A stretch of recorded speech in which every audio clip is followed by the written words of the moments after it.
Avis vascular centre మన దేశంలోనే the best varicose vein hospital. Welcome to crime diaries. ఈ వారం మన గెస్ట్ 1995 బ్యాచ్ పోలీస్ ఆఫీసర్, పేరు రామ్మోహన్ రెడ్డి గారు, డిఎస్పీ జహీరాబాద్ సంగారెడ్డి డిస్ట్రిక్ట్. రామ్మోహన్ రెడ్డి గారు ఇటీవల కాలంలో జహీరాబాద్ దగ్గర ఒక బస్సులో డకైట్ అవుతుంది. ఆ బస్సు డకైట్ని పట్టుకోవడంలో ఆయన పర్ఫెక్ట్గా పనిచేశారంటూ సంగారెడ్డి ఎస్పీ గారు కూడా అతనికి మంచి అవార్డు ఇచ్చారు. రివార్డు కూడా ఇచ్చారు. అంటే ఒక కేసు జరిగిన తర్వాత దాంట్లో ఇన్వెస్టిగేషన్ ఎలా చేయాలి, దాని క్లూస్ ఏంటి, దాని స్కిల్స్ ఏంటి విషయం రామ్మోహన్ రెడ్డి గారి దొరుకుతుంది. ఆయన గతంలో పనిచేస్తున్నప్పుడు కూడా ఒక మర్డర్ కేసులో ఎలాంటి క్లూ లేకపోతే ఆ సీన్ని రీకన్స్ట్రక్ట్ చేయడంలో, సీన్ మరొకసారి విజిట్ చేయడంలో ఆయనకు ఒక చిన్న క్లూ వచ్చింది. ఆ క్లూ వల్ల ఆ మర్డర్ కేసులో నిందితుడు దొరికాడు.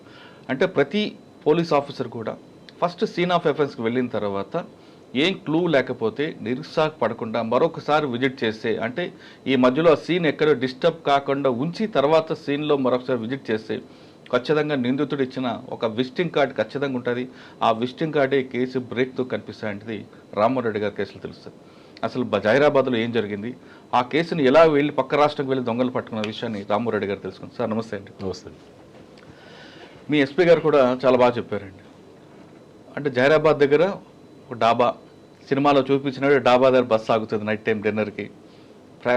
బస్సులో ఉన్న పాసెంజర్ అందరు కిందకి దిగుతారు. ఇంకోటి వస్తాడు సింపుల్గా కొట్టుకుని వెళ్ళిపోతాడు. ఇది రెగ్యులర్గా జరిగే ఎంఓ. అంటే కేవలం మన దగ్గరే కాదు, పక్క రాష్ట్రాల్లో కూడా డాబాల దగ్గర జరిగే ఒక ఎంఓ ఇది. ఎవరు చేశాడు, ఎలా చేశాడని ఎవరు తెలియదు. పాసెంజర్ వస్తారు, బస్సులో పడుకుంటారు, తిన్న ఇంటికి వెళ్తారు, అక్కడ చూసుకుంటారు మా బ్యాగులో డబ్బులు పోయాయి, బంగారం పోయింది. ఇక్కడ కంప్లైంట్ ఎలాగొచ్చింది, దీన్ని మీరు లీడ్ తీసుకోవడానికి మీకు దొరికిన క్లూ ఏంటి? ఇదే కాకుండా మీరు పోచంపల్లి పనిచేసినప్పుడు కూడా ఒక మర్డర్ కేసు, మంచం మీద కూర్చొని పీట మీద కూర్చొని తిని వెళ్ళిపోయిన తర్వాత మేనత్ హత్య అవుతుంది. ఆ హత్య కేసులో క్లూ ఎలా వచ్చింది? ఈ రెండు కేసులతో పాటు మీ సర్వే చాలా కేసులు కనిపిస్తుంటాయి. వీటి గురించి రివీల్ చేసే ముందు ఒకసారి రామ్మోహన్ రెడ్డి గారు బై ఛాన్సా బై చాయిసా ఈ పోలీస్ యూనిఫామ్ వేసుకోవడానికి? ఎందుకంటే మీ బామ్మర్ది కూడా ఇందులో డిపార్ట్మెంట్ ఉన్నారు కాబట్టి. బావగారు ఆయన చూసి వేసుకున్నారా, లేదు ముందే వేసుకుని ఇద్దరు కలుసుకున్నారా? ఇన్స్పిరేషన్ అతనే. కాకపోతే అంటే ఒకసారి మీ కుటుంబం, మీ బ్యాక్గ్రౌండ్ చెప్పండి, ఫ్యామిలీ బ్యాక్గ్రౌండ్. మాది నేటివ్ వచ్చి మేడ్చల్ జిల్లా గట్కేసర్ మండల్ అంక్షాపూర్ విలేజ్. మా ఫాదరు మా మదర్ మూడదాని సర్పంచ్ కూడా ఉండే విలేజ్లో. Okay. Agriculture family, mother and father ఊర్లోనే ఉంటారు వాళ్ళు ప్రజెంట్. నా ఎడ్యుకేషన్ మొత్తం హైదరాబాద్ కంప్లీట్. బై బర్త్ నుంచి హైదరాబాద్ చదువుకుంది ఇక్కడనే. ఇవంతా యాక్చువల్గా గ్రూప్ 1 కోచింగ్ వెళ్తుంటాం అప్పుడు లింగాల పోండ్రంగాడి ఇన్స్టిట్యూట్లో, ఎల్బీ స్టేడియంలో. అప్పుడు సబ్ ఇన్స్పెక్టర్ ఎగ్జామ్ పడితే 94లో రిక్రూట్మెంట్ అయింది. అది ఫస్ట్ అటెంప్ట్లే జాబ్ వచ్చింది. అది జాయిన్ కావడం జరిగింది. ఫస్ట్ పోలీస్ యూనిఫామ్ అని వేసుకోవాలని లేదు, లేదు, ఛాన్స్ అలా వచ్చింది. రైట్. అక్కడి నుంచి first posting Nalgonda, first posting Suryapet town SI probationary పనిచేసాను, ప్రొబేషనరీ ఎస్ఐగా. మరి రామ్మోహన్ రెడ్డి మీకు ఈయన ఎక్కడ పరిచయం మీకు? రవిచంద్ర రెడ్డి గారు అతను బిఫోరే నా జాబ్కి వచ్చే కంటే ముందే మ్యారేజ్ అయింది సిస్టర్. అంటే మీ బావగారే మీకు ఇన్స్పైరా? అక్కడ ఫస్ట్ పోస్టింగ్ నా గరిడేపల్లి అని చెప్పి మన హుజూర్ నగర్, గరిడేపల్లి హుజూర్ నగర్ లిమిట్స్లో ఉంటుంది. అది హుజూర్ నగర్ కాన్స్టిట్యూన్సీ లిమిట్స్. ఎవరు ఫస్ట్ ఎస్పీ మీకు? రామ్ నారాయణ్. ఓకే. ఇది ఎక్స్పైర్డ్. ఎస్. అక్కడ ఒక 4 years పనిచేయడం జరిగింది. చాలా ఫ్యాక్షన్ విలేజ్. అక్కడ ఫ్యాక్షన్స్ అంటే ఒక్కొక్క విలేజ్లో దాదాపు 20-30 మర్డర్స్ అయినాయి అటువంటి విలేజ్. అది మేలచూరు దగ్గర లేదు, మన గరిడేపల్లి అని చెప్పి మన మిర్యాల రోడ్డు హుజూర్ నగర్ రోడ్ ఉంటుంది. ఓకే. నేరేడుచెర్ల ఐడియా ఉంది, నేరేడుచెర్ల పక్కన. సార్ మీరు ఫస్ట్ ఆ ఊర్లో వెళ్ళేసరికి మీరు ఫాక్షన్ అని చెప్తున్నారు, కానీ ఇంకా ఏం ఛాలెంజ్ ఏం వచ్చిందండి? మీరు 4 years కంటిన్యూ చేశారు కాబట్టి మీరు తీసుకున్నప్పుడు ఎలాగుంది, మీరు బయటకు వచ్చినప్పుడు ఎలాగుందండి? నేను వెళ్ళేసరికి కంప్లీట్ ప్రతిరోజు కౌంటర్ కేసెస్ ప్రతి విలేజ్ నుంచి కూడా ఎక్కువ పిటిషన్స్. పొలిటికల్ కూడా కొంచెం టఫ్ ఉన్న విలేజెస్ అవన్నీ మొత్తం అవి. ఆ జవాన్లో అప్పుడు సిపిఎం కూడా చాలా పవర్ఫుల్ ఏరియా అది మొత్తం. అది సిపిఎం పార్టీ అనేది. అక్కడ ఎక్స్ఎమ్మెల్యే గారు ఉన్నారు, మన జూలకంఠ రంగారెడ్డి గారు అని చెప్పి. ఫ్యాక్షనిస్ట్లో అంటే కాంగ్రెస్ ఫ్యామిలీ టీడీపీ వాళ్ళని చంపడం, టీడీపీ ఫ్యామిలీ కాంగ్రెస్ వాళ్ళని చంపడం, ఇది almost all Rayalaseema type faction ఉండే అక్కడ. అటువంటి విలేజ్లో మేము ఏం చేసామంటే, సార్ ఫస్ట్ అబ్జర్వ్ చేసాం, కేసెస్ కంటిన్యూ రిజిస్టర్ చేసుకుంటూ. అప్పుడు బైండ్ ఓవర్ కేసెస్ ఉంటాయి. బైండ్ ఓవర్ కేసు అంటే యాక్చువల్లీ జిల్లా ఎస్పీ దగ్గర ప్రొడ్యూస్ చేయాలి, జిల్లా కలెక్టర్ గారి దగ్గర. మేమేం చేయండి, నేను పర్సనల్గా కలెక్టర్ గారు చెప్పి నా ఫస్ట్ పోస్టింగ్ అడే. అప్పుడు డిఎస్పీ మాకు రమేష్ బాబు గారు డిఎస్పీ ఉండే, రమేష్ బాబు అని. తర్వాత ప్రభాకర్ గారు వచ్చారు. అయితే అతను ఉన్నప్పుడు ఏంది బాగా మంచి కోఆపరేషన్ కూడా. అతని మెయిన్ ఇంపార్టెంట్ ఏంటంటే ఈ కలెక్టర్ గారికి డైరెక్ట్ మాట్లాడి ఈ వీళ్ళని బైండ్ ఓవర్ కేసెస్ డిస్ట్రిక్ట్ దాటిస్తుంది. అంటే యాక్చువల్ డిస్ట్రిక్ట్లే చేయాలి. అక్కడ నుంచి నల్గొండ నుంచి మేము మహబూబ్నగర్ నిజామాబాద్ ఇస్తుంది అటెండెన్స్ గురించి. ఎందుకండి? వాళ్ళకు ఇది తెలియాలని, పెయిన్ రావాలని. అట్లా చాలా కేసెస్, దాదాపు ఒక 100-200 కేసెస్ అట్లా రిజిస్టర్ చేయడం జరిగింది. 100 మెంబర్స్ అట్లా బైండ్ ఓవర్ చేసాం. వాళ్ళ పెయిన్ తిరిగి లాస్ట్ కాపు వాడు లాస్ట్ గొడవ పడే పరిస్థితి లేదు. అది మెయిన్ కంట్రోల్. అది కొట్టడం కంటే ఇప్పుడు మీ లిమిట్స్ లో కలెక్టర్ గారు కాకుండా పక్క కలెక్టర్ చేయొచ్చా? అది అప్పుడు చేసి ఇప్పుడు రిక్వెస్ట్ ఇప్పుడు కలెక్టర్ గారు ఒప్పుకున్నారు. అంటే ఆ కలెక్టర్ కూడా యాక్సెప్ట్ చేశారా? చేశారు. ఓకే, బాగానే ఉంది. అప్పుడు చేసినాం. అప్పుడు అంటే ఫ్యాక్షన్ కంట్రోల్ చేయడానికి అంతే. అంటే వానికి నొప్పి తెలియాలి అంతే, పెయిన్ అది కనిపించేది. అండ్ మెయిన్ ఏంటంటే మనం కేసెస్ రిజిస్టర్ చేస్తాము, ఛార్జ్ షీట్లు వేస్తాం, వాడికి కోర్టుకి వెళ్తే ట్రయల్ నడుస్తుంది. అది కరెక్ట్ ఎవిడెన్స్ కరెక్ట్ ఉంటేనే కన్విక్షన్ ఛాయిస్ ఎక్కువ ఉంటుంది. ఈ విధంగా పెయిన్ ఎక్కువ ఉంటుంది. డెఫినెట్ ఇనిషియల్ స్టేజ్ అయినప్పుడు కాబట్టి కంట్రోల్ అవకాశం ఎక్కువ ఉంటుంది. ఇది చేసి ఇక్కడ మీ దగ్గర మహబూబ్నగర్ కలెక్టర్ రిపోర్ట్ చేయాలి. మహబూబ్నగర్ వేసినాం, నిజామాబాద్ పంపించినాం, అప్పుడు తిరగాల్సిందే, ఖమ్మం కూడా పంపించినాం. కలెక్టర్ రావాలి అంతే. కలెక్టర్ గారి దగ్గర పోవాలి. ఆర్డీఓ ఒకతను ఉంటాడు అప్పుడు అపాయింట్, అప్పుడు అతని దగ్గర వీళ్ళు అటెండెన్స్ ఇచ్చి రావాలి. అప్పుడు నేను చెప్పేది 96 వచ్చేట, 96 ఆ కాలంలో. ఇక్కడ నల్గొండ నుండి నిజామాబాద్ అంటే సగం డబ్బులు అయిపోతాయి. అదే కావాలని చేసిన. దట్ మీన్స్ ఏంటంటే వాళ్ళకి పెయిన్ రావాలని కొంచెం మళ్ళీ ఫ్యూచర్ లో వాడు జీవితాన్ని. అవును, మంచి ఐడియా ఇది. అది ఇప్పుడు కంటిన్యూ ఆ రూల్ ఉందా? ఇప్పుడు నాకు తెలియదు మరి. చాలా దాంతో చాలా కంట్రోల్ అయింది. తర్వాత వాడు గొడవ పడడానికి పడే పరిస్థితి లేదు. ఎందుకు లేదు? ఇది ఈ కేసెస్ ఇట్లా బుక్ అవుతాయని చెప్పారు. డబ్బులు తిరగాలి, డబ్బులు అయిపోతే టైం అవుతుంది. అది కన్విక్షన్ సంగతి పక్క పెట్టండి, కన్విక్షన్ అవుతుందో లేదో తెలియదు మనకి కేసు అది. కానీ ఈ విధమైన పెయిన్ అయితే చాలా ఇమినిషియల్ ఇంపార్టెంట్ కదా. ఇది బాగానే ఉంది, మంచి ఐడియా. అక్కడ ఒక 4 years పనిచేసానండి ఆ విధంగా. అక్కడ 4 years లో అది కాకుండా మీకు బాగా గుర్తుండిపోయిన కేసులు ఉన్నాయా? కొన్ని మర్డర్ కేసు, రేప్ కేసు చాలా ఉన్నాయి అక్కడ చేసినప్పుడు. దాదాపు డిఎస్పీ గారి కేసులు, డిఎస్పీ గారి కేసులు, ఎస్ఐ కూడా కొన్ని ఇన్వెస్టిగేషన్ చేసేసాం. 4 years తర్వాత 4 years తర్వాత నేను ఎస్ఐ గోల్కొండకు వచ్చాను సిటీకి. అంటే అప్పుడు హైదరాబాద్ బిల్డింగ్ నేనే పెట్టుకున్నాను. అప్పుడు బిల్డింగ్ పెట్టుకుని హైదరాబాద్ వచ్చాను. ఎందుకు హైదరాబాద్ బిల్డింగ్ పెట్టుకున్నారు? అప్పుడు రెసిడెన్స్ ఇక్కడనే ఉన్నది, డిస్ట్రిక్ట్ వాతావరణం అంటే ఫస్ట్ పోస్టింగ్ అక్కడనే ఉండే. అక్కడ ఉన్నప్పుడే నా మ్యారేజ్ కూడా అక్కడనే అయింది. మ్యారేజ్ అంటే రవిచంద్ర గారు తీసుకొచ్చి? లేదు, అక్కడ లోకల్ మిస్సెస్ ఆమె విజయవాడ ప్రాపర్, ఆమె విజయవాడ ఎడ్యుకేషన్ మొత్తం అన్నది. అంటే రవిచంద్ర గారు సిస్టర్ మీరు చేసుకున్నారా? కాదు, మా సిస్టర్ రవిచంద్ర గారు. అప్పటికే మా పోలీస్ ఏమన్నారు? మీరు డిపార్ట్మెంట్కి వస్తే బామ్మర్ది ఇద్దరం అన్నారా? ఏమనలేదు. బేసికల్లీ అప్పుడు నల్గొండ వాళ్ళు ఎక్కువ అపాయింట్మెంట్ అవుతుంది. అవును, నల్గొండ ఫస్ట్, తెలంగాణ డిస్ట్రిక్ట్, ఇప్పుడు కంబైన్డ్ ఆంధ్రలో కూడా నల్గొండ జిల్లాలో టీచరు లేదు పోలీసు, నెక్స్ట్ సెకండ్ పొజిషన్ బాగున్నారు. మా రంగారెడ్డి జిల్లాలో చాలా తక్కువ. మేము మాతో పాటు సెలెక్ట్ అయింది ఇద్దరమే. జగన్ నేను ఇద్దరం సెలెక్ట్ అయినాం. జగన్ వాళ్ళ వైఫ్ సీతారెడ్డి, ఆయన శ్రీనాథ్ రెడ్డి. వాళ్ళ వైఫ్ కూడా పోలీసే, జగన్ వైఫ్. ఓకే, తర్వాత ఇద్దరు మధ్య ఎలాగుంటుంది? మీరు బావా బామ్మర్ది పోలీస్ అయ్యాక? అదేం లేదు, తన డ్యూటీ కలిసి ఎక్కడ పని చేయలేదు. దాన్ని సైబరాబాద్ చేసి నేను జిల్లాలో సార్ గోల్కొండ వచ్చారు. గోల్కొండ వచ్చేసరికి మీకు దొరికిన ఛాలెంజ్ ఏంటండి? గోల్కొండలో light little base of communal ఉంటాయి, కానీ గోల్కొండ అంతా ఏం ప్రాబ్లం లేదు. సంతోష్ కుమార్ అని ఇన్స్పెక్టర్ ఉన్నప్పుడు మేము ఉన్నప్పుడు. సంతోష్ కుమార్ రిటైర్ అయిపోయారు. రిటైర్ అయ్యారు. టూరిజం ప్లేస్ కానీ పెద్ద ప్రాబ్లం అయినా ఉండకపో గోల్కొండ ప్లేస్. గోల్కొండ నుంచి గోల్కొండలో సంతోష్ కుమార్ ఉన్న టైంలో మీరు ఒకరిని తీసుకొచ్చి లోపల వేస్తారు. లాకప్లో ఉన్నప్పుడు వాడు పెద్ద గొడవ చేసి నానా బీభత్సం చేస్తాను, బాగా గుర్తుంది. Rowdy sheeter Raj Kumar SI ఉండే అప్పుడు, సతీష్ అని చెప్పి ఎస్ఐ ఉండే మేము ఉన్నప్పుడు. మరి మేము ఉన్నప్పుడు అయితే ఐడియా లేదు. లాకప్ వేసిన తర్వాత బీభత్సం చేసి గుర్తుంది ఆ కేసు? నాకు ఐడియా లేదు, మర్చిపోయాను. అటు స్టేషన్ నుంచి దూకి బయట పారిపోవడం కూడా ప్రయత్నం అయితే లేదు, నేను వెళ్ళిపోయాను అప్పటికి. ఓకే, సంతోష్ కుమారే అనుకుంటా. Right sir. గోల్కొండ నుంచి అగైన్ మళ్ళీ చిట్యాలకు వచ్చాం నల్గొండ. ఎందుకు ఒక విజిట్ చేసి అలా ఏం కాదు. శివధరెడ్డి సార్ మా గురువు గారు ఉండే సారు, మాకు సబ్జెక్ట్ హిస్టరీ సబ్జెక్ట్ కూడా చెప్తుండే సార్ మాకు. గ్రూప్ 1 కోచింగ్ పోయినప్పుడు సార్కి ఐపీఎస్ రాకముందు సార్ ఎస్పీ ఉండే. సార్ ఉన్నప్పుడు సరే నా సార్ దగ్గర పనిచేద్దామని ఇంటెన్షన్తో అట్టుకెళ్ళాను మళ్ళీ చిట్యాల ఈజ్ హైలీ. శివధరెడ్డి గారు మీకు పోలీస్ కాకుండా పరిచయం? ఎస్. ఎలా? గ్రూప్ 1 సార్ సివిల్స్ కోచింగ్ వచ్చేది. మేము ఫార్మర్ కమిషనర్ గారు మన శ్రీనివాస్ రెడ్డి సార్ వీళ్ళంతా లింగాల పాండ్రంగారెడ్డి ఇన్స్టిట్యూట్ అని చెప్పి అక్కడికి వచ్చేది. సార్ తక్కువనే, శ్రీనివాస్ రెడ్డి సార్ శివరెడ్డి సార్ అయితే వచ్చేది. అప్పటి నుంచి టీచింగ్ ప్రొఫెషన్ ఉంటుంది. లేదు, సార్ కోచింగ్ వచ్చేది, కాకపోతే సబ్జెక్ట్ హిస్టరీ సబ్జెక్ట్ చెప్పేది. సార్ చెప్పేవారు. అంటే సార్ ఎక్కడి నుంచి మాకు శ్రీకాకుళం మా జిల్లాకు వచ్చినప్పుడు అక్కడ కూడా మా అలాంటి అందరు కూడా ఆయన క్లాసులు చెప్పేవారు. ఆయన పాండ్రంగారెడ్డి గారు అని చెప్పి రిటైర్డ్ ఆర్మీ ఆఫీసర్. ఆయన లింగాల పాండ్రంగారెడ్డి, కెప్టెన్ పాండ్రంగారెడ్డి అని ఇప్పుడు ఉన్నాడు. అతను చాలా మంది ఆయన చేతి కింద ఐపీఎస్ చాలా మంది అయ్యారు, ఐఏఎస్ కూడా చాలా అయ్యారు. సార్ మళ్ళీ మీరు చిట్యాలకు వచ్చారు. చిట్యాల కంప్లీట్ డిఫరెంట్ ఏరియా అది. అప్పుడు ఎక్స్ట్రీమిజం ఉండే. తర్వాత మెయిన్ ఇంపార్టెంట్ ఇది ఈ పొలిటికల్ టఫ్ ఏరియా. అదొకటే కాకుండా రోడ్ యాక్సిడెంట్ ఎక్కువ ఉంటాయి. రోడ్ యాక్సిడెంట్స్ ఎక్కువ ఉంటుండే. పనిచేసిన టైంలో రైల్వే కట్ట కింద నుంచి వెళ్ళిన తర్వాత ఒక యాక్సిడెంట్ అయితే తాళ్ళబెల్లంలో ఎన్కౌంటర్ అయిన తర్వాత మీకు ఐడియా ఉండొచ్చు. తాళ్ళబెల్లంలో ఎన్కౌంటర్ అయినాక 1 month నేను వెళ్ళాను అక్కడికి. ఆ పోస్టింగ్ ఛార్జ్ తీసుకున్నాను. అది టఫెస్ట్ ఏరియా. ఎందుకంటే అప్పుడు ఆ కాలంలో పురుషోత్తమ రెడ్డి గారు, పక్కకు ఎమ్మెల్యే అయిన గోవర్ధన్ రెడ్డి గారు, మాధవరెడ్డి గారు చనిపోయారు అప్పటికి. మాధవరెడ్డి గారు, కోమటిరెడ్డి వెంకటరెడ్డి గారు, నర్ర రాఘవరెడ్డి, గుత్తా సుఖేందర్ రెడ్డి, చెరుకుపల్లి సీతారాం, వీళ్ళందరి ఏరియా కూడా అదే ఏరియా, చిట్యాల ఏరియా. ఆ ఏరియాలో పొలిటికల్ టఫ్ ఉంటుండే పోస్టింగ్ చేయాలంటే. సరే అక్కడ కూడా 2.5 years చేశాను. అక్కడ ఏం ఛాలెంజ్ ఉందండి మీకు? పొలిటికల్ టఫ్ ఉంటుంది. ఎవరు ఎక్కువ ఇబ్బంది పెట్టేవారు? ఇబ్బంది అని ఏం లేదు కానీ సేమ్ కేసెస్ అట్లా రిలేటెడ్ అట్లా వస్తుండేది, కాంప్లికేటెడ్. సార్ శివధర్ రెడ్డి గారు ఏం నేర్చుకున్నారు మీరు? అంటే పాఠాలు నేర్చుకోవడం కాదు, సర్వీస్లో patience, okay, coolness. Sir tension పడడం. సార్ ఉన్న టైంలో పెద్ద పెద్ద ఇన్సిడెంట్స్ అయినా ఏనాడు కూల్ పడకపో. సార్ రోల్ మోడల్ తీసుకుంటాడు. మేమైతే అది ఎస్పీ సారు, మేము ఎస్ఐ ఉంటాం కానీ సార్ చూసి ఎంత పెద్ద ఇన్సిడెంట్ అయినా కూల్ ఉంటాడు సార్. ఆయన ఉన్నప్పుడు మంచి ఇన్సిడెంట్స్ అక్కడ ఎక్స్ట్రీమిజం వరకు మేము చేయలేదు. దేవరకొండ లిమిట్స్ అక్కడ అయింది, మా పక్కకు ఒకసారి. తాళవేలంలో కూడా సార్ ఉన్నప్పుడు అయింది.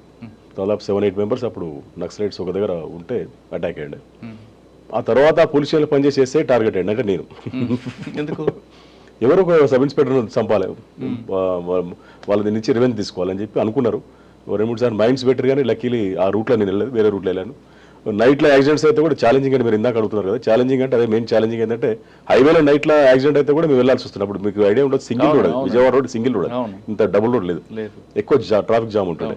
మేము వెళ్తే మళ్ళీ స్పాట్ కంపల్సరీ వెళ్తుంటే ఎక్కడికి వెళ్ళి వస్తుందో అర్థం కాకపోయింది. అక్కడ ఒకసారి ఇన్విటేషన్ ఉంటుంది, ఇన్విటేషన్ దట్ మీన్స్ కావాలని జామ్ చేసి పిలుస్తారు. అవును, అది అంబిషన్స్. ఎస్ సార్ చిట్యాలలో మీరు చేశారు కదా, చిట్యాలలో ఒకప్పుడు యాక్సిడెంట్ ఇప్పుడు లేదనుకోండి. చిట్యాల పోలీస్ స్టేషన్ దాటి టువర్డ్స్ మనం విజయవాడ రోడ్లో వలిగొండ టర్నింగ్ దాటిన తర్వాత మీకు లెఫ్ట్ సైడ్లో ఒక కాంటా ఉంటుంది. వలిగొండ రూట్ మీరు చెప్పేది? వలిగొండ కాదు, వలిగొండ రోడ్డు దాటిన తర్వాత, వలిగొండ చిట్యాల దాటిన తర్వాత టువర్డ్స్ విజయవాడ వెళ్తున్నప్పుడు అక్కడ మీకు వలిగొండ అంటే ఇంక ముందే ఉంటుంది, చౌటప్పల్ దాటాక నార్కట్పల్లి మధ్యలో. చిట్యాలు దాటిన తర్వాత నార్కెట్పల్లికి ముందు లెఫ్ట్ సైడ్ లో కాంటా ఉంటుంది. ఎక్కువ యాక్సిడెంట్స్ అక్కడే జరిగేవండి. ఎందుకు?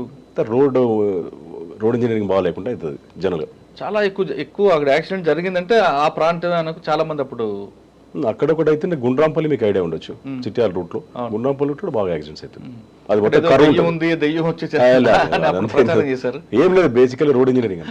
రోడ్ ఇంజనీరింగ్ కొంచెం డిఫెక్ట్ ఉంటే కంపల్సరీ. మీకు ఐడియా ఉంది చిట్యాల దాటి లెఫ్ట్ సైడ్ కాంటా ఉంటుంది, గణేష్ కాంటా ఉన్నది. గణేష్ కాంటా దాబా కూడా పక్క దాబా ఒకటి, అక్కడే కరెక్ట్ గా యాక్సిడెంట్ అయింది.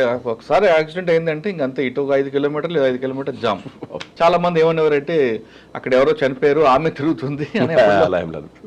అలా ఏముండదు. Road design problem, road engineering problem ఉంటుంది. మేబీ ఒక్కోసారి ఇన్సిడెంట్స్ కూడా కొన్ని ప్లేస్లో అట్లా అవుతుంటాయి అంతే. కానీ పర్టికులర్గా ఆ స్పాట్ ఎందుకు అని, ఎక్కడో బెల్ట్లో జరిగిందంటే ఓకే, మీరు అన్నట్లు బ్లాక్ స్పాట్స్ ఉండి కరెక్ట్గా కాంటా దగ్గరకు వచ్చేసరికి యాక్సిడెంట్ అవుతుంది. కానీ మనుషుల ప్రాణానికి ఏం కాదు, ట్రాఫిక్ జామ్ అయ్యేది. కానీ భూతాల దెయ్యాలుగా ఉంటాయి. అలా ఉండదు. అప్పుడు ప్రచారాలు నేను చాలాసార్లు కవరేజ్కి వచ్చినప్పుడు ఇక్కడ ఒక దెయ్యం ఉండేది, ఒక ఆమె చనిపోయింది, ఇక్కడ ఆమె తిరుగుతుంది అని చాలా మంది చెప్పారు. అట్లా అని కూడా మేము ఎన్నో డెడ్ బాడీల దగ్గరికి చూసినాం కదా. అదేలేండి. సార్ చిట్యాల తర్వాత చిట్యాల ఒక 2.5 years పనిచేసాను. అక్కడ నుంచి ఉప్పల్ ట్రాఫిక్ ఎస్ఐకి వచ్చాను. అదొక జంజాటం. అది ఉప్పల్ కొన్ని రోజులు ఎస్బీలో కూడా పనిచేశాను. అప్పుడు రంగారెడ్డి జిల్లా స్పెషల్ బ్రాంచ్లో, అప్పుడు రంగారెడ్డి జిల్లా ఉండేది. అవును, రామచంద్రరాజు గారి దగ్గర, రామచంద్రరాజు సార్ దగ్గర పనిచేశాను. అప్పుడు ఆ టైంలో వన్ మోర్ థింగ్ ఏంటంటే డెకాయిటీస్ బాగా అవుతుండే, ఫామ్ హౌస్లో డెకాయిటీస్ బాగా అవుతుండే. అప్పుడు కంటిన్యూస్ మేము ఒక టీం చేశారు మమ్మల్ని అందరం మొత్తం. అప్పుడు సర్వేశ్వర రెడ్డి గారు కూడా అక్కడనే ఉండే. అందరం ఒక టీం ఉన్నప్పుడు అది డైలీ పెట్రోలింగ్ డ్యూటీ నైట్లో. అదొక విచిత్రమైన ఇన్సిడెంట్స్ ఉంటాయి. ఇప్పుడు లేవు అటువంటి ఇన్సిడెంట్స్. ఆ ఫామ్ హౌస్ రావడం, వాచ్మెన్ చంపడం, లేకపోతే ఏదైనా ఉంటే దోసుకుని వెళ్ళడం. అప్పుడు 1000 rupees కూడా మర్డర్స్ అయినాయి. అవును సార్. అవి కాకుండా మీరు రంగారెడ్డి జిల్లా చేసినప్పుడు శంషాబాద్ నుండి షాదనగర్ రోడ్లో, లేదా శంషాబాద్ నుండి ఇటు మన షాబాద్ రోడ్లో ఎక్కువ బాణామతితో హత్యలు జరిగాయి. బాణామతి పేరు మీద మీరు ఐడెంటిఫై చేశారు అప్పుడు? నేను చేయలేదు. ఓకే సార్, కొంతకాలం చేసిన తర్వాత ఉప్పల్ ట్రాఫిక్. ఓకే, ఉప్పల్ ట్రాఫిక్లో మీరు నేర్చుకుంది ఏంటి? అక్కడ ట్రాఫిక్ అసలు ఉప్పల్ ఒకసారి జామ్ అయిందంటే ట్రాఫిక్ అప్పుడు కూడా సింగిల్ రోడ్స్, ఈ డివైడర్స్ కూడా లేకుండా అప్పుడు ఉప్పల్ ట్రాఫిక్ అంటే ఇప్పుడు ఒక 7-8 పోలీస్ స్టేషన్స్ అయి ఉంటాయి మేము చేసినప్పుడు. ఉప్పల్ ట్రాఫిక్ అంటే దగ్గర నుంచి అప్ టు మీకు భువనగిరి బార్డర్, ఇటు నాచారం బార్డర్, అటు ఎల్బీనగర్ హయత్ నగర్ బార్డర్ ఒకటే సింగిల్ వేసి only 1 sub inspector, 4 constable, 6 constables అప్పుడు ఆ స్టాఫే ఉండే. ఎందుకంటే ఆ ఉప్పల్ సర్కిల్ నుండి ఉప్పల్ బస్ స్టాండ్ వరకు మాత్రమే ప్యాక్ అవుద్ది, అంటే రోడ్డు నేరో అయిపోతుంది. దాన్ని వైండింగ్ చేయాలని ఆలోచన ఎందుకు ఉండేది కదా? తర్వాత చేసింది కానీ ట్రాఫిక్ కూడా హెవీ కన్జ్యూమ్ ఎక్కువ ఉంది, ట్రాఫిక్ రావడం, రోడ్ స్పేస్ పెరగట్లేదు, వెహికల్స్ పెరుగుతున్నాయి. దాని దగ్గర చేస్తుంటే బాగానే ఉంటది కదా. ప్లేస్ లేదు ఇప్పుడు ఆ లెఫ్ట్ సైడ్ మీరు ఐడియా ఉండొచ్చు, ఆ మెట్రో స్టేషన్ ఉంటుంది ఉప్పల్ క్రాస్ రోడ్. అవునుంది. ఆ లెఫ్ట్ సైడ్ అది యాక్చువల్గా లారీ పార్కింగ్ చేస్తాం, పాకిస్తాన్ అతను ల్యాండ్ అది. అది వీళ్ళు లారీ డ్రైవర్స్ క్లియర్లీ యాక్చువల్గా లీగల్ అయితే పాకిస్తాన్ అతని ల్యాండ్ అది, సో ముస్లిం పిల్లది. వీళ్ళు లీగల్ పోయి ఏం ఇల్లీగల్ మొత్తం లారీలు మొత్తం అక్కడ పార్క్ చేస్తుండే. అక్కడ 2-3 సార్లు మాత్రం తీసేసినాం కానీ కాలే మాతో కాదు అసలు వాళ్ళు రానియరు ఇక్కడికి. అంటే ఎల్బీ నగర్ ఒకటి, ఉప్పల్ ఒకటి, 2 సిటీలకు ఎంటర్ అయినప్పుడు వచ్చే మెయిన్ అప్పుడప్పుడే డెవలప్ అవుతుంది మొత్తం ఏరియా అది. అంటే అక్కడ మీరు గుర్తించింది ఏంటండి? ట్రాఫిక్ స్పేస్ లేక, లేదా పబ్లిక్ అవేర్నెస్ లేక, డ్రైవర్ యొక్క మిస్టేక్? స్పేస్ లేక. అప్పుడు తర్వాత ఈ 4 ఆటోస్ అని మీకు ట్యాగ్ ఆటోస్ అంటారు వాటిని. అసలు యాక్చువల్ సిటీ ఎంట్రీ ఉండేది, అక్కడ దానికి వస్తుండేవి ఆ ఆటోస్. అప్పుడు ఆల్మోస్ట్ 500 to 600 ఆటోస్ ఉండేవి. అది కట్కేశ్వరం నుంచి వచ్చే ఆటోలు అక్కడ ఆగిపోరు కదా. కానీ ఆపరు వాళ్ళు, మనం కొంచెం లేనప్పుడు మళ్ళీ సిటీలోకి ఎంటర్ అవుతుంది. అది కొంచెం టఫ్ ఉండే, ఫోర్స్ తక్కువ ఉండే అప్పుడు. ఇంత ఫోర్స్ లేదు, సైబరాబాద్ కూడా కాదు. అవును, రంగారెడ్డి జిల్లా. ఓకే, ఉప్పల్ తర్వాత అండి? ఉప్పల్ తర్వాత ఎస్ఐ సిటీకి వచ్చాను మళ్ళీ, హైదరాబాద్ సిటీ. ఎస్ఐ అఫ్జల్ గంజ్ చేశాను. జయరామ్ అని ఇప్పుడు మీకు ఐడియా ఉంటుంది, అడిషనల్ డీసీపీ మాదాపూర్. ఎవరండి? జయరామ్ సార్. నేను అప్పుడు చేసాం. లక్ష్మీనారాయణ అని చెప్పి పోతాను. Afzal Gunj is total different. మళ్ళీ Afzal Gunj business prone area అది, కమ్యూనల్ పెద్ద ఏమి ఉండకపో, బిజినెస్ ఆఫెన్స్లో ఎక్కువ అవుతుండే. ఉస్మానియా హాస్పిటల్ పక్కే dead bodies, main MGBS bus stand. MGBS bus స్టాండ్లో పెద్ద అఫెన్స్లు అవుతుండే. అఫెన్స్లు అంటే వాడు మార్నింగ్ రావడం 20 lakhs పోయినా, 30 lakhs పోయినా అంటే వాడు ఎక్కడో బస్సు ఎక్కుతాడు, విజయవాడలో ఎక్కుతాడు, ఖమ్మంలో ఎక్కుతాడు, మెయిన్ సెంటర్ పాయింట్ అది. వాడు ఎక్కడో దిగుతాడు మధ్యలో, అది దిగింది వాడు దిగలేదు, మళ్ళీ ఎక్కి కూర్చొని ఇక్కడికి వచ్చి డెస్టినేషన్ రీచ్ అయిన తర్వాత, దట్ మీన్స్ అంటే అఫ్జల్ గంజ్ రీచ్ అయిన తర్వాత ఎంజీబీఎస్ బస్ స్టాండ్ చూసుకున్న తర్వాత బ్యాగ్ ఏదో మిస్ అయ్యి పోయిందని వస్తారు వాడు. ఇటువంటి కేసెస్ చాలా విపరీతంగా వస్తున్నాయి కేసులు. అక్కడ అది కాకుండా పీపీలు కూడా ఉండేవి కదా. అది ఎక్కువ పీపీలో ప్రాస్టిట్యూషన్ కూడా బాగానే ఉండేది మొత్తం. లాడ్జెస్, బస్ స్టేషన్ ఎదురుగా వరస లాడ్జెస్ ఉండదు మొత్తం. అది ఇటు పోతే వాళ్ళ బేగం గారు కొంచెం బార్డర్ కొంత వస్తుంది, అది మొత్తం ఈ బిజినెస్ చీటింగ్స్ ఎక్కువ. ఓకే, మీకు ఎక్కువగా డెడ్ బాడీల కేసులు ఎక్కువ వచ్చాయి, అన్నోన్ బాడీలు అంతా. ఎలా భరించేవారండి అక్కడ? పొల్యూషన్ వెనకే, పొల్యూషన్ కూడా అంత నీట్. అప్పటికి కొత్తది కన్స్ట్రక్షన్ అయింది. ఫస్ట్ స్టార్టింగ్ 1 month విన్నప్పుడు ఉండే, తర్వాత కన్స్ట్రక్షన్. మధ్యాహ్నం లంచ్ చేసినప్పుడు స్మెల్ వస్తుండే, నైట్ పడుకున్న స్మెల్ వస్తుండే. అక్కడ నైట్ డ్యూటీ చేసిన కానీ నైట్ పొల్యూషన్ కూడా నీట్నెస్ ఉండేది కాదండి. ఉండేది కాదు. అప్పుడు మురళీధర్ గారు అని చెప్పి ఇన్స్పెక్టర్ గారు ఉండే కానీ అది ఆ రన్నింగ్ ఫ్లోటింగ్ ఎక్కువ ఉంటుంది పాపం. ఇక్కడ ఆర్టీసీ బస్ స్టాండ్ లాగా మీ పొల్యూషన్ ఉండేది. అప్పటినే 800 క్రైమ్ అది. అంటే పీపీలు ఇవన్నీ కేసులు కదా మీకు? పీపీలు, ప్రాస్టిట్యూషన్, డెడ్ బాడీస్, దొంగతనాలు మొత్తం. ఓకే, అఫ్జల్ గంజ్ తర్వాత కాచిగూడ ట్రాఫిక్ వచ్చాను, ఎస్ఐ కాచి. అప్పుడు సేమ్ ఇదే మనం ఒక ఇన్సిడెంట్ ఐడియా ఉంటుంది మీకు, జస్టిస్ గారు నరసింహారెడ్డి గారు అని చెప్పి, నరసింహారెడ్డి గారు అని చెప్పని సీట్ బెల్ట్ కేసు అయ్యండి ఒకటి. సీట్ బెల్ట్ పెట్టుకోలేదు, కేసు పెట్టారు. అంటే నేను పెట్టలేదు, రవికిరణ్ రెడ్డి అని చెప్పి నాకు నా జూనియర్, మొత్తం ఒక ఇన్సిడెంట్ అయింది, ఒక చిన్న ఇన్సిడెంట్. అది ఆయన ప్లాన్ మీద పెట్టారంటే దట్ మీన్స్ ఆయన ఇంప్లిమెంట్ చేసింది అది, సీట్ బెల్ట్ పెట్టుకోవాలందరినీ. ఓ సండే ఫైన్ సండే సార్ వస్తున్నారు కార్లో, వస్తుంటే సీట్ బెల్ట్ అది పెట్టుకోలేదట. నేను లేను, పక్క దూరం ఉన్నాను, నేను అవతల సెక్టర్ నాది, నేను అప్సిగూడ సెక్టర్ నాది ఉండే. ఈ రవికిరణ్ అనే సబ్ ఇన్స్పెక్టర్ ఆపాడు సార్, హోమ్గార్డ్ ఆపిండు ఫస్ట్. సారే డ్రైవ్ చేసుకుంటూ వస్తున్నారు, జడ్జి గారు డ్రైవ్ చేసుకుంటే ఎక్స్పెక్ట్ చేయలేదు కదా. సార్ రిక్వెస్ట్ చేసి వెళ్ళిపోండి సార్, మీరు సోన్ చెప్తున్నారు అని చెప్పారంటే కూడా పోలే, కొంచెం ఆర్గ్యుమెంట్ చేస్తే కేసు రాసేసి అప్పుడు స్వరం తీస్తారని చెప్పి డీజీపీ గారు ఉండే. ఇమ్మీడియట్లీ ఒక 10 to 15 minutes వచ్చేసారు అక్కడికి. నరసింహారెడ్డి సార్ ఇంటికి వచ్చారు, జడ్జి గారి ఇంటికి వచ్చి పిలిపించిండి అందరు మమ్మల్ని అందరినీ.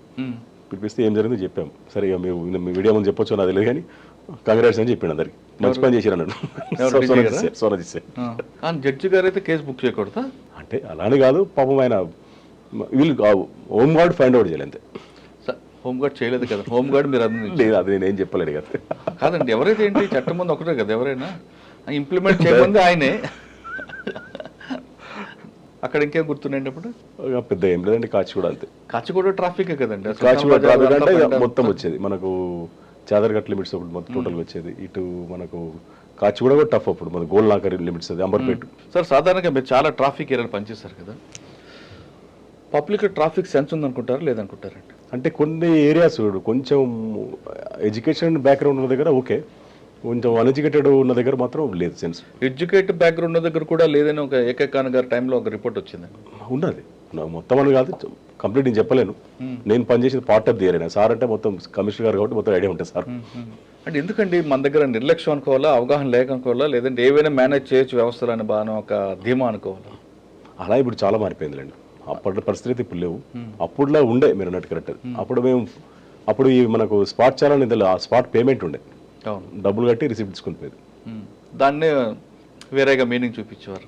ఇంకా చూపించేది కదా, పోలీస్ ఆఫీసర్ యూనిఫామ్లో పోయి రోడ్డు మీద టీ తాగినా కానీ ఫ్రీగా తాగినట్టు అనిపిస్తారు చూస్తారు. ఓకే, కాచిగూడ తర్వాత సార్ అగైన్ అప్పుడు 2000 ప్రమోషన్ వచ్చింది ఇన్స్పెక్టర్ 2019లో. Okay, promotion inspector Kanchanbagh. మీకు ఐడియా ఉంది, తెలంగాణ మూమెంట్ అప్పుడు.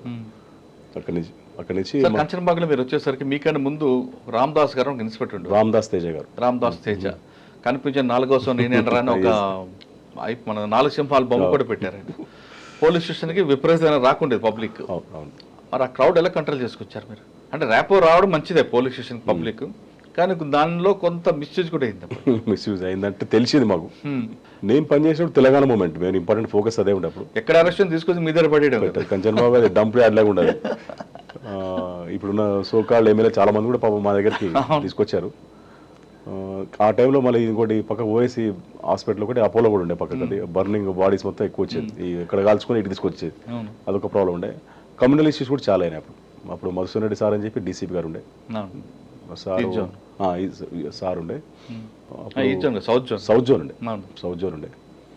అప్పుడు కూడా ఈ హుస్సేన్ ఆలం లిమిట్స్లో ఇక్కడ చాలా ఇన్సిడెంట్స్ అయినాయి. ఏకే ఖాన్ గారు ఆ టైంలో ఒక ఇన్సిడెంట్ జరుగుతుందండి, కమ్యూనల్ అయింది, 3 రోజులు కర్ఫ్యూ కూడా పెట్టారు. దాని ఇంపాక్ట్ మీకుందా? ఉన్నది. మేమందరం బందోబస్తు డ్యూటీలో ఉన్నాం అందరం హుస్సేన్ ఆలం లిమిట్స్ అక్కడక్కడ. అప్పుడు దాని కూడా నయీం కూడా అప్పుడు ఇంటర్ఫియర్ ఉండే కొన్ని కేసులు అక్కడ. నయీం చాలా కేసులు ఉన్నాడు మీ దగ్గర, కంచన్ బాగ్ పక్కన సంతోష్ నగర్ ఇవన్నీ కూడా ఉన్నాడు. నేను మీకు నెక్స్ట్ చెప్తాను, మీకు అది ఆ ఇన్సిడెంట్ కూడా చెప్తాను. తనతో కూడా ఇంటరాక్షన్ ఎట్లయిందో మాకు.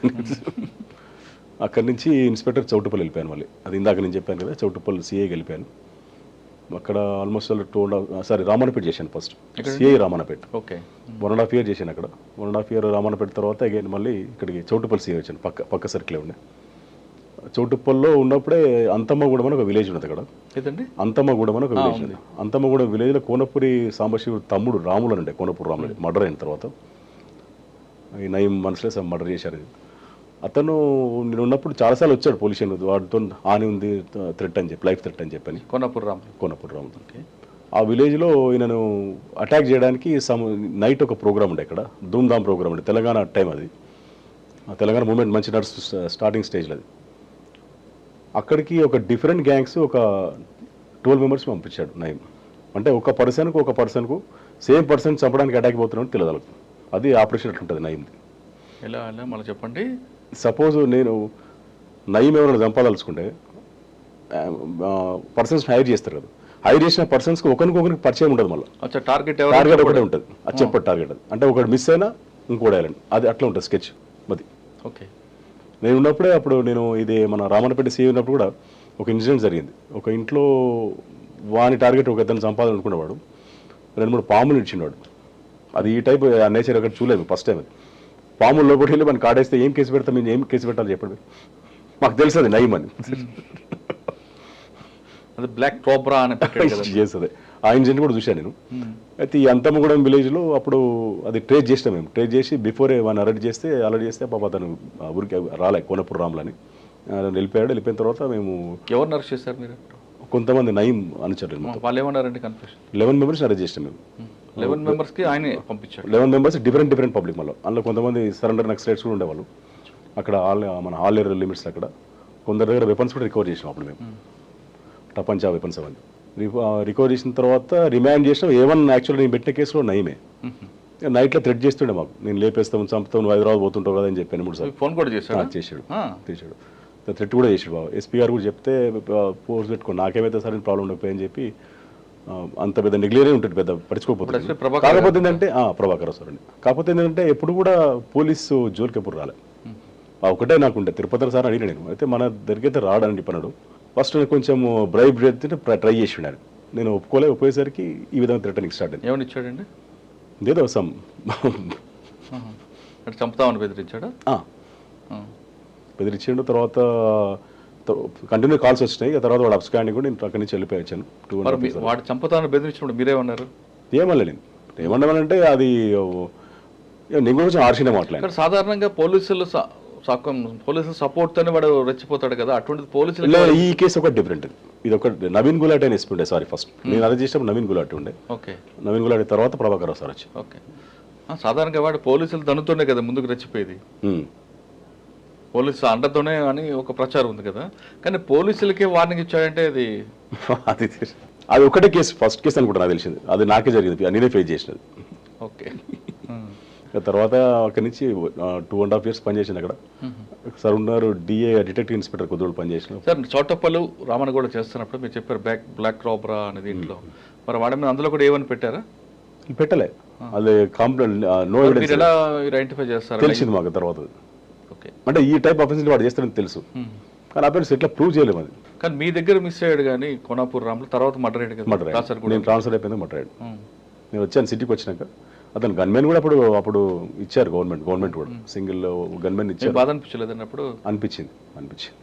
మన చేతిలో కాపాడాం. చాలా సార్లు కూడా నేను హెచ్చరించిన కానీ పాపం రాములు గారికి ఒక ఫంక్షన్ పోతే అక్కడ దొరికింది. సార్ ఆ ఆపరేషన్లో కూడా ఒకరు కూడా తెలియకుండా వచ్చారా, లేదంటే అందరు కలిపి పంపించాడా? తెలియకనే వచ్చారు. 3 teams వచ్చినాయి వాళ్ళు. అవునా? అట్లా నాకు తెలిసిన వరకు ఇట్లా ఆపరేట్ చేసేది ఫస్ట్ టైం ఆ పర్సన్ చూసిన, ఎవరు చూడలేదు. సాధారణంగా ఒకరినే పంపిస్తారు కానీ పోయిన పర్సన్ ఒకరిని కూడా ఐడెంటిఫై కాలేదు. అది ఈ ఇష్యూలే మొత్తం. ఎందుకు చెప్తున్నా అంటే ఇంటరాక్షన్ చేసేటప్పుడు సోన్స్ టీం వచ్చినట్టు నాకు తెలియదు సార్ అని వీడు అన్నాడు, వాడిని అడిగితే వీడు తెలియదు అన్నాడు. అరే మీ అందరికి చంపడానికి వీడి కోసం వచ్చారా అని చెప్పారా? ఆ తర్వాత అట్లా ఆపరేట్ చేస్తాం. ఎంత సుఫార్ ఇచ్చుంటాడండి కోనాపూర్ రాములు? అప్పుడు పర్ హెడ్ 1 lakh rupees ఏమి ఇచ్చినాడు అంతే. అంతే మన చుట్టుపక్కల విలేజేసేవాళ్ళు సరెండర్ నక్సలైట్లు ఆ విలేజ్లో మన కూలి పని చేసుకుంటారు కూడా. ఆయనకు 1 లక్ష రూపాయలు అంటే ఎక్కువ. ఆటో డ్రైవర్స్ ఉన్నారు, 3 ఆటో డ్రైవర్స్ అరెస్ట్ చేసినాం అందులో ఆ కేసులో మీకు థ్రెట్ ఇచ్చాడు? థ్రెట్ ఇచ్చాడు. తర్వాత మళ్ళీ ఏమేమి తెలియదు, మళ్ళీ నా జోలికేం రాలే. మళ్ళీ తిరుపతి గారు ఏమన్నారు అప్పుడు? ఏమన్నా జనరల్ పోలీస్ జోలికి అయితే రాడు, మరి ఎందుకు ఆ విధంగా చెప్పి నాకు అర్థం కాలేదు అన్నాడు ఆయన. నేను కాల్స్ కూడా చూపించాను అప్పుడు, సరే కాల్ లిస్ట్ సార్ కూడా చూపించాను, ఎస్పీ గారు కూడా చూపించాను అప్పుడు. ఎస్పీ గారు ఏమన్నారండి? ఏమన్నా నేను గన్మెన్ పెట్టుకో అంటే వాళ్ళప్పుడు గన్మెన్ ఉంటుండే మాకు, కానీ అంత ఏం ఆలోచించలేదు నేను అది. ఓకే. తర్వాత ఎక్కడికి వచ్చారు? అక్కడి నుంచి అగైన్ సిటీ సార్ ఉన్నారు డిఐ డిటెక్టివ్ ఇన్స్పెక్టర్. మళ్ళీ ఎలక్షన్ కూడా ట్రాన్స్ఫర్ అయ్యాము. మళ్ళీ అప్పుడు ఓన్ డిస్ట్రిక్ట్ రంగారెడ్డి డిస్ట్రిక్ట్ అని చెప్పి అప్పుడు ట్రాన్స్ఫర్ చేశారు. మళ్ళీ ఎక్కడ పంపించారు? Cyber crime Hyderabad city. అదొక 2.5 years పనిచేశాను ఎస్ఐగా, సబ్ ఇన్స్పెక్టర్గా. అక్కడి నుంచి అగైన్ ప్రమోట్. సార్ మీరు వచ్చేసారు సైబర్ క్రైమ్లో ఆన్లైన్ ఫ్రాడ్, జాబ్ ఫ్రాడ్ అప్పుడే స్టార్ట్ అవుతుంది. అవే స్టార్ట్ అవుతున్నాయి. అప్పుడే స్టార్ట్ అవుతుంది. నైజీరియన్ ఫ్రాడ్ అని. ఇప్పుడు మేడం సిద్దిపేట కమిషనర్ మేడం ఉన్నారు, అనురాధ మేడం గారిని. అప్పుడు మాకు సైబర్ క్రైమ్ ఏసీపీ ఉండే మేడం. అప్పుడు ఎన్ని రిజిస్టర్ అయ్యండి కేసులు? ఏదండి కేసులు ఎన్ని రిజిస్టర్ అయ్యి సైబర్ క్రైమ్ అయ్యేది? ఇప్పుడు అక్కడ అప్పుడే మేము ఉన్నప్పుడు ఏసీపీ 4 ఇన్స్పెక్టర్స్ ఉండే. ఈచ్ ఇన్స్పెక్టర్ దగ్గర 200 to 300 కేసెస్ ఉంటుండే. పట్టుకొచ్చారు ఎవరైనా మీరు? కొన్ని తీసుకొచ్చాం, కొన్ని సాధారణ నైజీరియన్స్ అరెస్ట్ చేసిన చాలా బేబస్గా ఉంటుంది సీన్ అంటారు. సీన్ దట్ మీన్స్ ఏంటంటే మనకు పర్సన్ సేమ్ కనబడతారు, నేమ్ ఉంటుంది. మీరు 10 members పెడితే 10 members సేమ్ ఉంటారు. వాళ్ళు ఐడెంటిఫై చేయడం చాలా కష్టం, అర్థం కాదు మనకి. ఆల్మోస్ట్ ఆల్ ఫీచర్స్ సేమ్ ఉంటాయి. ఒకసారి మేదిపట్నం రైడ్కి వెళ్ళాము మేము. రాబర్ట్ సమ్ నేమ్ ఉంది, రాబర్ట్ అనుకుంటా. ఎస్ సమ్ ఒక కేసులో సైబర్ ఫ్రాడ్లో అరెస్ట్ చేద్దామని వెళ్తే విలేజ్కి ఒక ఇంటి మీద రైడ్ చేస్తే 3 పేర్లు రాబర్ట్, 3 సేమ్ ఉన్నారు. ఆ కాల్ లిస్ట్తో తీసాం లాస్ట్కి. అది కాల్ లిస్ట్లో కొన్ని మోల్స్ ఉండే, ఆ మోల్స్ మనకు కూడా కనబడేది యాక్చువల్గా. బ్లాక్ ఉంటుంది వాళ్ళు కనబడదు, కానీ ఏమో ఫైండ్ అవుట్ అయింది. అట్లా కొంచెం కన్ఫ్యూజ్ ఉంటుంది. అప్పుడు మీరు అనేది సైబర్ క్రైమ్ అప్పుడు ఇష్యూస్ వేరే, ఇప్పుడు ఇష్యూస్. అప్పుడేమో మీరు అన్నట్టు బయట నైజీరియన్ చేసేది, కానీ ఇప్పుడు సరౌండింగ్ వాళ్ళే చేస్తుంది. పెరిగిపోయింది ఇప్పుడు సైబర్ ఇదే మనకి పెద్ద ఛాలెంజ్. ఛాలెంజ్. మన ఫ్యూచర్లో అయితే మెయిన్ అదే సైబర్ క్రైమ్ అనేది వెరీ వెరీ ఇంపార్టెంట్. అది ganja important, drugs important, cyber crime important. ఇది మాత్రం ఫ్యూచర్లో చాలా very dangerous. Sir cyber crime తర్వాత ఎక్కడికి వచ్చారండి ఎలక్షన్ అయిన తర్వాత? Special branch Hyderabad city. Okay, ఎంతకాలం? అదొక 3 years చేశాను. ఓకే, తర్వాత 3 years ఆ నుంచి promotion, ACP promotion, ACP traffic Balanagar చేసాను. ట్రాఫిక్ ఏసీపీ బాలనగర్ చేసాను. అంటే మీరు ఉప్పల్ తర్వాత బాలనగర్ వచ్చారు? ఉప్పల్ ట్రాఫిక్ చూసారు, బాలనగర్ చేసిన, కాచిగూడ ట్రాఫిక్ చేసిన, మళ్ళీ ఏసీపీ బాలనగర్ చేసిన. అంతకన్నా పెద్దదే ఇది బాలనగర్ కూడా. బాలనగర్ అంటే ఇప్పుడు మాకు ఇప్పుడు ఈ మేడ్చల్ కంప్లీట్ వచ్చేది. మేడ్చల్ ఇప్పుడు సపరేట్ ఏసీపీ అయ్యాడు. అప్పుడు నేను చేసినప్పుడు నర్సాపూర్ క్రాస్ రోడ్ పెద్ద హెడేక్ ఉంటుంది కదా మొత్తం కంప్లీట్. అదొక 8 months దానికి చేసాను కూడా బహుశా. అక్కడ ఎందుకంటే ఎక్కువ ఇష్యూస్ ఉంటాయి? నర్సాపూర్ క్రాస్ రోడ్ అవ్వచ్చు, లేదా విమల్ థియేటర్ ట్రాఫిక్ జామ్ అవుతుంది, లేదా బీబీఆర్ హాస్పిటల్. అక్కడ మెయిన్ ఏంటంటే మైగ్రెంట్ ఫెలోస్ ఎక్కువ ఉంటారు. నీకు ఆల్మోస్ట్ టోటల్ ఇండియా కనబడుతుంది నీకు అక్కడ. మధ్యలో కూడా మిస్ అయినా, సారీ, సనత్ నగర్ ఇన్స్పెక్టర్ కూడా చేశాను, ఎస్ఐ కూడా చేశాను నేను. హరిశ్చందర్ సార్ అని ఉండే మాకు, సార్ దగ్గర పనిచేశాను. హరిశ్చందర్ రెడ్డి, హరిశ్చందర్ అంటే మీరు పాత పోలీసులు పనిచేస్తుంటారు. ఎస్, ఆ ఏరియా నాకు ఐడియా ఉందాడ. కొంచెం అంటే డిఫరెంట్ సెటిలర్స్ ఎక్కువ ఉంటారు, కంపెనీస్ ఎక్కువ, లాట్ ఆఫ్ కంపెనీస్ ఉన్నాయి కదా. బయట పబ్లిక్ చాలా మంది మైగ్రేట్ పబ్లిక్ ఎక్కువ అక్కడ, సెటిలర్స్. అట్లా ఆ విధంగా ట్రాఫిక్ అసలు అవేర్నెస్ ఏముండదు అక్కడ. మీరు ఇటు పోతే టువర్డ్స్ జీడిమెట్ల రోడ్ పోతే అది మరీ ఘోర అడ్డాడు, అసలు అవేర్నెస్ అసలు ఉండదు. ఇక మేడ్చల్ సుచిత్ర మీకు చాలా పెద్ద జంక్షన్. అప్పుడు మన సీఎం గారు ప్రోగ్రామ్ డైలీ ఉంటుండే మాకు, ఆల్మోస్ట్ ఆల్. ఇది మనకు up to Shamirpet Gajwel border వరకు వస్తుంది మాకు. టఫెస్ట్ డ్యూటీ అది. డైలీ ఆల్మోస్ట్ ఆల్ మేము మొత్తం రోడ్ల మీద ఉంటుంది మొత్తం. సార్ మీకు ఎక్కువ రోడ్డు మీద జాబ్ ఉంటుంది, ట్రాఫిక్ మీకు ఆఫీస్ అంటే కనిపించదు. మరి ఎలాగండి, ఎంత ఇన్కన్వీనియన్స్ ఉంటుందా? మీరు ఎప్పటి నుంచి చూసినా సరే బాలనగర్ లో నర్సాపూర్ క్రాస్ రోడ్ దగ్గర బండిలో కూర్చొని ఉండేవారు. నేను చాలాసార్లు చూసా. అయితే అటు లేదంటే నర్సాపూర్ రోడ్డు, లేదంటే కుక్కటిపల్లి వై జంక్షన్ వైపు ఈ బళ్ళు. మీకు వెహికలే ఆఫీసా? ఆల్మోస్ట్ వెహికలే. అంటే ఏసీపీ లెవెల్లో ఉండదు అనుకోండి, ఇన్స్పెక్టర్స్ కూడా. మీకు ఏసీపీ లెవెల్లో కూడా అక్కడ ఫతేనగర్ లో ఉండేది ఆఫీస్ అనుకుంటా? ఇందులోనే ఉండదు. మనం అది ఉండే కదా, మన టువర్డ్స్ జీడిమెట్ల రోడ్ ఉండే. పాత సిసిఎస్ లోపల ఉండదు అందులో. సిసిఎస్ ఐడియల్ కాలనీ లోపల ఉండే. తర్వాత బాలనగర్ తర్వాత అంటే బాలనగర్ నుంచి ఎక్సైజ్కి వెళ్ళిపోయాను. ఎక్సైజ్ 3 years చేశాను. అక్కడ ఏముందండి వర్క్? ఎక్సైజ్ టాస్క్ ఫోర్స్లో మనకి మెయిన్ ఇంపార్టెంట్ యాక్చువల్గా అక్కడ ఎక్సైజ్లో మా 4 పోస్టులు ఉంటాయి. 2 డిఎస్పీలు, 2 ఇన్స్పెక్టర్స్. ఇవి మన డిప్యుటేషన్లో పనిచేయచ్చు. 1 అడిషనల్ ఎస్పీ ఆల్సో. ఈ 4 పోస్ట్ మనం సివిల్ పోలీస్ నుంచి అలా డిప్యుటేషన్లో పనిచేయచ్చు. అందులో కూడా అది కూడా బాగానే ఉంటుంది జాబ్ అది. అంటే దానిలో ఎన్ఫోర్స్మెంట్ ఉంటుంది, తర్వాత ఇన్కమ్ పర్పస్ గవర్నమెంట్ ఇన్కమ్ ఎట్లా రావాలి, మీ 2 రకాలు ఉంటుంది. అంటే గవర్నమెంట్ ఇన్కమ్తో పాటు ఆఫీసర్ ఇన్కమ్ కూడా ఉంటుంది అంటారు. అది ఎక్సైజ్ డిపార్ట్మెంట్లో మేము డిప్యుటేషన్కి వెళ్ళాము. అందులో మెయిన్ ఇంపార్టెంట్ ఏంటంటే ఈ గంజా కేసెస్, తర్వాత ఎంఆర్పి రేట్స్ అని ఉంటాయి, తర్వాత ఇప్పుడు కల్తీ ఉంటుంది, మనం డైల్యూషన్ అంటారు దాన్ని. ఇప్పుడు మీరు ఎక్కువ బార్స్లో వెళ్తే లిక్కర్లో కూడా డైల్యూషన్ డైరెక్ట్ ఒరిజినల్ విస్కీ ఇయ్యాడు వాడు, కొంచెం డ్రింక్ పడేస్టులు అలా వాటర్. ఎలా అంటే ఒకసారి చెప్పండి, ఒక బార్లోకి వెళ్ళాం అనుకోండి, బార్లోకి వెళ్తారు, ఒక పెగ్ తీసుకోవాలంటే అది ఒరిజినలా కాదా, ఎంత కరెక్ట్గా ఇస్తారని చెప్పండి. ఎలా మనం అంటే ఒక కస్టమర్ ఎలా ఐడెంటిఫై చేయాలి? కస్టమర్ ఐడెంటిఫై చేయలేరు. మీరు ఎలా చేస్తారు? మేము మిషనరీ ఉంటుంది మాకు, అది మాకు డౌట్ వస్తే దాన్ని ఎలా చేస్తుంటారు? వాటర్ కన్జ్యూమ్ మనకు మిషన్ తెలిసిపోతుంది. అది మన ముందు సీల్ ఓపెన్ చేస్తాడు కదా, అట్లా అనిపిస్తుంది మనకు. అది చేస్తారు, సీల్ పెట్టొచ్చు మళ్ళీ. అవి కూడా చాలా కేసులు బుక్ చేసిన. ఎలా చేయండి ఒకసారి చూపించండి, ఎలా చేస్తాడు చెప్పండి, అంతే చూపించలేదు. వాటర్ కన్జ్యూమ్, వాటర్ మన లిక్కర్ తీసి ఇప్పుడు 1 bottle 2 bottles చేస్తాడు వాడు. డబుల్ ప్రాఫిట్ కదా. అవును, కానీ సీల్ ఎలా ఓపెన్ పెడతాడు? అక్కడే పెడతాడు మన ముందే సీల్ పెడతారు. దానికి ఎక్స్పర్ట్స్ ఉంటారు కొంతమంది. ఇప్పుడు ఎస్పెషల్లీ భూదాన్ పోచంబల్ దగ్గర కొంత పిల్లలు ఉంటారు ఎక్కువ, సిటీలో బార్స్ రెస్టారెంట్లో వాళ్ళు చాలా ఎక్స్పర్ట్స్ ఇంట్లో వాళ్ళు బీహార్ ట్రైనింగ్స్. అది బీహార్ నుంచే ట్రైనింగ్. అది అక్కడ వాళ్ళ సైడ్ ఎక్కువ చేస్తారట. అది అటు సైడ్ పోలీసింగ్ తక్కువ పట్టించుకోరు కదా, వాళ్ళు చేస్తారు ఎక్కువ. అంటే ఎక్కువ ఏ బ్రాండ్ చేస్తుంటారు? All brands. అంటే ఒక బాటిల్ కంప్లీట్ గా ఓపెన్ చేసి చేస్తారు, వాటర్ లో 2 మిక్స్ చేసి 2 రెడీ చేస్తారు. కానీ టేస్ట్ తెలుస్తుంది కదా, ఇక ఎక్కువ రెగ్యులర్ తాగేటోళ్ళు తెలుస్తుంది. ఎప్పుడో తాగినట్టు తెలియదు, రెగ్యులర్ తాగేటోళ్ళకి తెలుస్తుంది దాని గురించి, ఆ డ్రింక్ గురించి. కొంతమంది తెలియదు కదా. తర్వాత ఈ గంజా కేసెస్ కూడా అంటే త్రూఅవుట్ స్టేట్ జ్యుడిషన్. అది తెలంగాణ స్టేట్ మొత్తం జ్యుడిషన్ ఉండదు. అది కొంచెం ఇంట్రెస్టింగ్ ఉండే. అది కూడా రైడ్స్కి వెళ్తుంటే. సరే, మీరు చెప్తున్నట్టుగా గవర్నమెంట్ ఇన్కమ్ పెంచడం మనకు మెయిన్తో పాటు, ఇందాక చెప్తున్నట్లుగా టాస్క్ ఫోర్స్లో ఆఫీసులు కూడా మంచి ఇన్కమ్ ఉంటుంది, కావాలని వెళ్తుంటారు అనేది బయట రూమర్ ఉంది. అంటే వాళ్ళు టాటా సుమోలు వచ్చారంటే చాలు, డబ్బులు లేకపోతే వెళ్ళరు అన్నది ఒక రూమర్. ఒకప్పుడు ఉండనే మరి ఎస్టీఎఫ్ అంటారు దాన్ని. ఎస్టీఎఫ్ లో పనిచేసాము. అంటే ఇద్దరు ఎక్సైజ్ ఆఫీసర్స్ ఉంటారు, ఇద్దరు పోలీస్ టీమ్. అంటే వాళ్ళకి కాపిన మన టీంకి ఇస్తారు డబ్బులు, దాన్ని వాళ్ళు డిస్ప్యూట్ చేసుకుంటారు అంటుంటారు. లేదంటారా? చాలా మంది వైన్ షాపులు చెప్తుంటారు ఎస్టీఎఫ్లు వచ్చారంటే డబ్బులకు వస్తున్న మామూలు రారు వాళ్ళని. సార్ అక్కడ రెగ్యులర్గా ఉన్న ఎక్సైజ్ ఆఫీసర్కి ఎస్టీఎఫ్లకు పడదంటారు, వాస్తవం? అట్లా రైడ్ చేస్తే అంటే వాళ్ళకి కన్సర్న్ ఆఫీసర్స్ నుంచి మెమోస్ వస్తాయి. మెయిన్ సిటీ టాస్క్ ఫోర్స్ ఎట్లా ఉంటుందో, అవును, సిటీ టాస్క్ ఫోర్స్లో ఇట్లా ఏరియాలో సంథింగ్ లా అండ్ ఆర్డర్ ఏరియాలో ఒక ఇన్స్పెక్టర్ ఏరియాలో పోయి రైడ్ చేస్తే జనరల్ ప్రాబ్లం అవుతుందంటే ఆ ఇన్స్పెక్టర్ కొంచెం ఉంటుంది, నువ్వేం చేస్తున్నావు వాళ్ళు చేసేదానికని. అవునండి. ఆ విధంగా కొంతమంది ఎస్హెచ్ వాళ్ళు ఏం చేస్తారంటే ఎస్టీఎఫ్లు రాకుండా ముందే వాళ్ళకి మామూలు పంపిస్తుంటారంటారు. ఎప్పుడైతే డబ్బులు రావో అప్పుడే రైలు చేస్తుంటారని అంటుంటారు, వాస్తవం? హరాలేముండదు, ఎవరు టార్గెట్ వాళ్ళు. హరాలేముండదు. సార్ అక్కడి నుంచి ఎక్కడికి వచ్చారు? అక్కడి నుంచి ఇప్పుడు ప్రజెంట్ పోస్టింగ్ జైరాబాద్.